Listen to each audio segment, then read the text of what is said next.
আসসালামু আলাইকুম রহমতুল্লাহি ওবরাকাতুহ। আজকে আমরা যুক্ত অক্ষর প্র্যাকটিস করব। গত ক্লাসে আমরা দেখেছিলাম কিভাবে যুক্ত অক্ষর যুক্ত করতে হয়, কিভাবে যুক্ত অক্ষর তৈরি করতে হয়। চলুন আমরা প্রথমে দুইটি হরফ যুক্ত করে প্র্যাকটিস করি।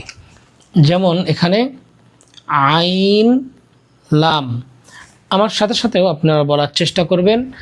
আইন লাম, আইন লাম, গাইন লাম, গাইন লাম, কাফ লাম, কাফ লাম, কাফ নুন, কাফ নুন, ত নুন, ত নুন, য নুন, য নুন, হা দাল, হা দাল, খা বা, খা বা, জিম দাল, জিম দাল, বা র, বা র, ইয়া মিম, ইয়া মিম, সা হা, সা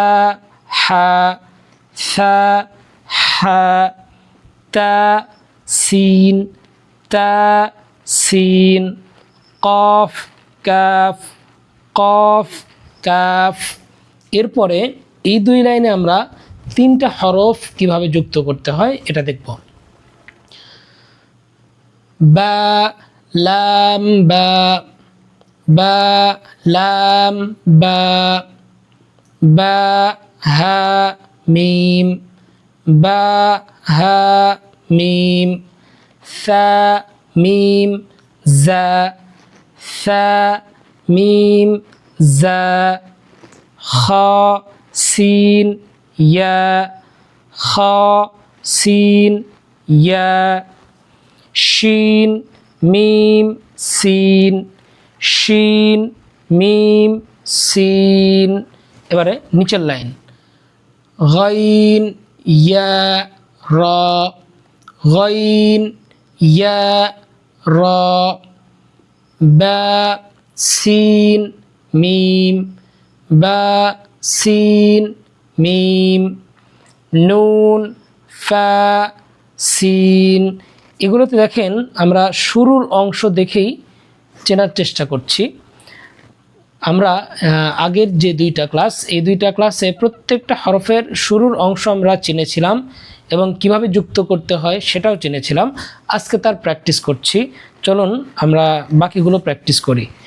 নুন ফা সিন, কফ তা লাম, কফ তা লাম, সিন হামজা লাম, সিন হামজা লাম।